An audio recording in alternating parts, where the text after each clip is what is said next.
Setiap tempat pasti memiliki sejarahnya masing-masing yang tidak mungkin dilupakan oleh masyarakat sekitarnya. Begitu juga dengan bangunan miniatur rumah kecil atau yang biasa masyarakat sebut dengan sandung. Sandung yang terletak di persimpangan Jalan Dr. Murjani dan Letkol Darmo Sugondo, Kecamatan Pahandut, Kelurahan Pahandut, Kota Palangkaraya. Sandung arwah Ngabe Sokah bernilai sejarah tinggi, dianggap sakral, menjadi ikon kawasan Pahandut dan cikal bakal terbentuknya kota cantik Palangkaraya. Tapi siapakah dia? Bagaimana sosoknya dan seperti apa sejarahnya? Ngabe Enum Sukah lahir pada tahun 1829 di Desa Bukit Rawi dan mempunyai 6 orang anak, dan sampai saat ini keturunannya sudah beribu-ribu banyaknya mendiami wilayah kota Palangkaraya.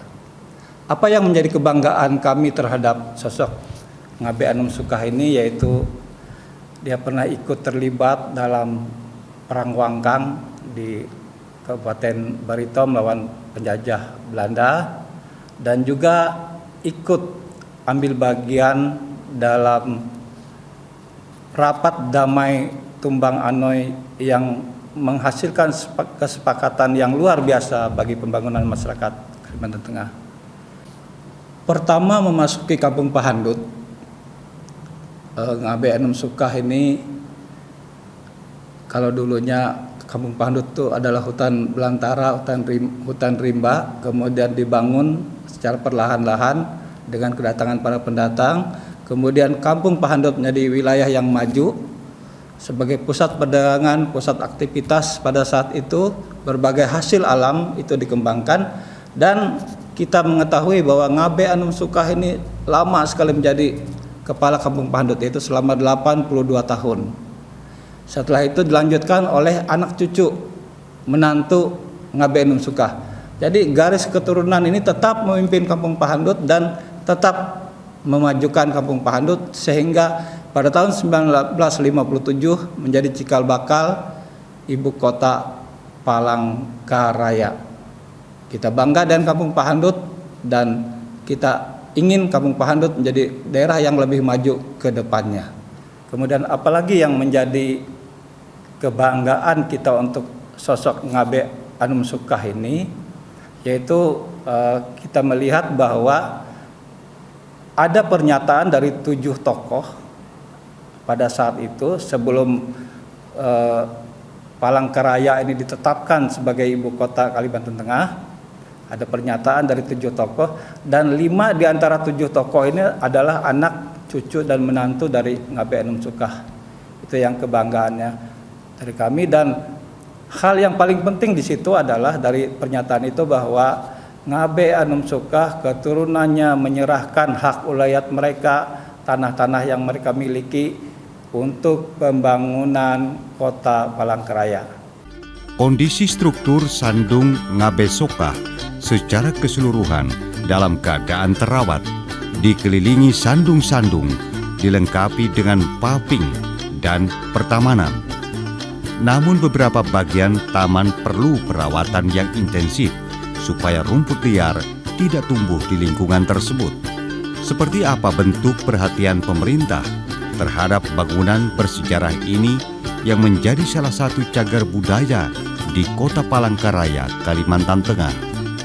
Kenapa kami memilih Sandung Ngabe Sukah sebagai cagar budaya Kota Palangkaraya? Salah satu dari 8 cagar budaya yang ditetapkan oleh Wali Kota. Sandung Ngabe Sukah merupakan seorang tokoh masyarakat Dayak yang disegani di Desa Pahandut.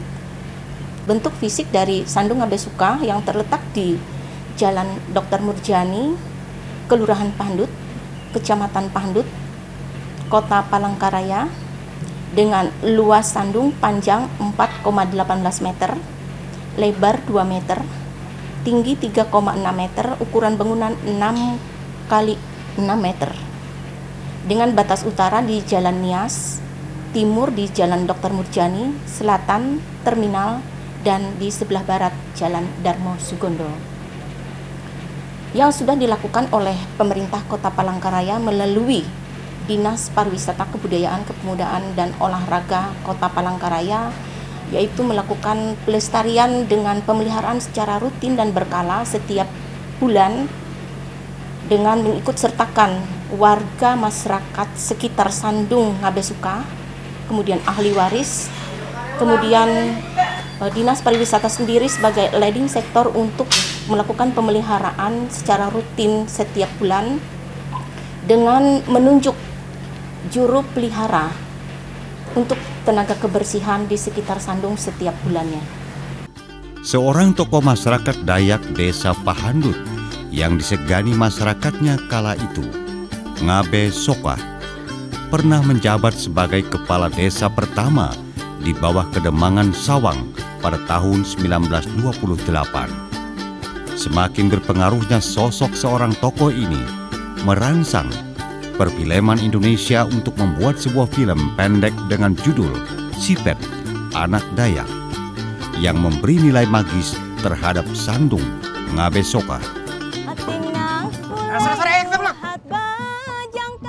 Apa benar yang dikatakan Apang Mahmud? Apa itu? Kalau Ikau sudah ada yang punya. Apapun akan aku lakukan untuk mendapatkan Mayang. Anak biadab! Kenapa saya tertarik membuat film Sipet Anak Dayak ini? Karena dalam film ini mengangkat salah satu sejarah Kota Palangkaraya. Dan kenapa kami melibatkan keturunan dari Ngabesuka agar film atau cerita ini tidak lari dari kisah yang sebenarnya. Kesan saya yaitu alhamdulillah Sandung Ngabesuka menjadi salah satu cagar budaya Kota Palangkaraya. Serta harapan saya juga yaitu agar generasi muda lebih memahami dan mengerti sejarah tentang salah satu tokoh pendiri Kota Palangkaraya. Kampung Pahandut di masa pembakal Soka. Pahandut bukan saja menjadi simpul ekonomi di jalur Kahayan dan Rungan, namun sudah menjadi simpul pemeluk kepercayaan Kaharingan, Kristen, dan Islam. Para pemeluk kepercayaan ini saling menghormati dan mengikat rasa kekeluargaan yang tinggi. Begitu kuatnya tokoh ini sehingga masyarakat dan generasi muda terkagum dengan sosok Soka. Menurut saya sosok Ngabesuka merupakan sosok teladan yang merupakan sosok yang berjasa besar dalam membangun desa Pahandut pada saat itu, memimpin dengan penuh keberanian dan wibawa selama 35 tahun kurang lebih, memimpin desa Pahandut menjadi desa yang berkembang maju dan juga merupakan sosok inspiratif dan teladan karena memang beliau merupakan sosok yang ikut serta dalam perang Banjar di kawasan Barito dan juga ikut berperan aktif dan juga memiliki peran strategis dalam perjanjian Tumbang Anoy, dan jasa-jasa beliau terpatri dan diingat oleh masyarakat Kalimantan Tengah sehingga nama beliau dibuat sebagai nama salah satu jalan di Kota Palangkaraya. Yang saya kagumi adalah meskipun beliau menjadi pembakal atau kepala desa di Desa Pahandut di masa mudanya, namun dia membuktikan di masa mudanya dia mampu memimpin dengan cerdas, berani, dan berwibawa sehingga membawa Desa Pahandut menjadi desa yang berkembang, maju, dan juga menjadi sosok yang teladan bagi masyarakat di Desa Pahandut, khususnya di Kota Palangkaraya saat ini.